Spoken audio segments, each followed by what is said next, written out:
আসসালামু আলাইকুম আমার প্রবাসী ভাই বোনেরা সবাই কেমন আছেন? আলহামদুলিল্লাহ সবাই আশা করি ভালো আছেন। আশা করি বাংলাদেশে যারা আছেন আমি তাদের উদ্দেশ্য করে এই ভিডিওটা করতেছি। অবশ্যই সবাই ভিডিওটি সম্পূর্ণভাবে দেখার চেষ্টা করবেন। ওমানের বিষয় নিয়ে যাদের দুশ্চিন্তা, যাদের জটিলতা, তাদেরকে নিয়ে আজকে এই ভিডিওটি করা।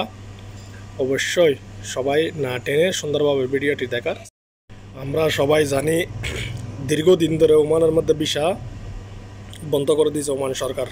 আমরা সবাই জানি সেটা, কিন্তু সম্পূর্ণ যা কাউন্ট্রি আছে সম্পূর্ণ কাউন্ট্রির আপনার সারা ওয়ার্ল্ডের আপনার ভিসা স্থগিত করছিল ওমান। এখন বর্তমানে ইন্ডিয়ানেও খুলে দিছে, পাকিস্তানেও খুলে দিছে, সুদানেও খুলে দিছে, সবখানে ভিসা খুলে দিছে, কিন্তু আমাদের বাংলাদেশের ভিসাটা খুলে নেই। কিন্তু আমাদের কপালটা কিন্তু পরাও কপাল, আমাদের দুর্ভাগ্য সবার।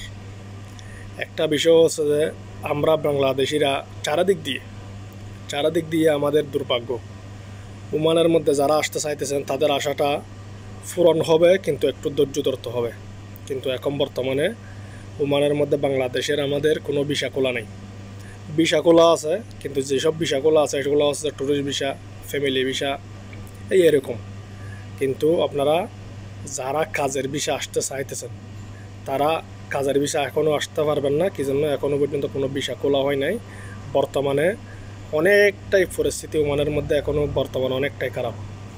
আর আমাদের বাংলাদেশি ভাই কিছু কিছু মানুষ মারামারি, হানাহানি এগুলার মধ্যে পড়ে থাকে। তার জন্য গিয়ে আমাদের বাংলাদেশের দুইজনের জন্য সারা বাংলাদেশের দুর্নাম। তো তার জন্য যারা এইসব কাজগুলো করেন এগুলো থেকে বিরত থাকার চেষ্টা করবেন। আপনারা যাতে আমাদের বাংলাদেশের গর্ব হয়, যাতে সুনাম হয়, এরকম কাজ করবেন। উলাট পালাট কাজ করে লাভটা কি? তার জন্য সবাই যারা বাংলাদেশ থেকে আসবেন, যাদেরকে বলতেছে এখান থেকে আমরা ভিসা দেব, আসেন, পাসপোর্ট দেন, ভিসা দেন, ধরো ডাক্তারি দেন, এগুলা নিয়ে আপনারা দালালকে প্রশ্রয় দেবেন না। দালালকে প্রশ্রয় দিলে আপনাদের থেকে টাকা হাতিয়ে নেবে, সব কিছু হাতিয়ে নেবে। এখনও ওমানের কোনো ভিসা দেবে বলে কথা বললে আপনারা কেউ তার সাথে কথা বলবেন না। কেন? উনি হচ্ছে দালাল। কী জন্য? এখন বর্তমানে ওমানের মধ্যে ভিসা অফ, কোনো ভিসা খোলা নাই, কাজের কোনো ভিসা খোলা নেই। তার জন্য কোনো ওয়াস্তা দিয়ে বলেন, কোনো কিছু দিয়ে বলেন, এই দেশের মধ্যে ভিসা বের করা অসম্ভব। এখন কোনো মতে ভিসা বের করতে পারবে না। অবশ্যই যারা আমার ভিডিওটি দেখতেছেন তারা দালালকে প্রশ্রয় দিবেন, আমার ভিডিওটি বুঝবেন।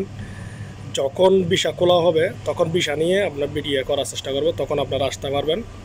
এখন আসলে আপনারা বিপদের সম্মুখীন হবেন। এখানে নিয়ে এসে কাজ দেয় না, এখানে নিয়ে এসে খানা পিনা দেয় না, এখানে নিয়ে এসে ভিসা লাগাই দেয় না, অনেক সমস্যা করে। তার জন্য গিয়ে আমাদের বাংলাদেশের ভিসাটা অফ করা। সব কাউন্ট্রির ভিসা খুলে দিছে, কিন্তু আমাদের বাংলাদেশের খুলতেছে না। আপনি একটু চিন্তা করে দেখেন। তার জন্য ভিসাটা খুলুক, আমরা দোয়া করি। যারা যারা আসতে চাইতেছেন অবশ্যই আসতে পারবেন। কেউ এখনও ভিসার জন্য কথা বলবেন না। কি জন্য? ওমানের মধ্যে এখন ভিসা অফ, কোনো ভিসা এখনও পর্যন্ত কাজের ভিসা কোনো খোলা হয় নাই। আপনারা দালালের মাধ্যমে কথা বললে আপনাদের থেকে টাকা হাতিয়ে নেবে।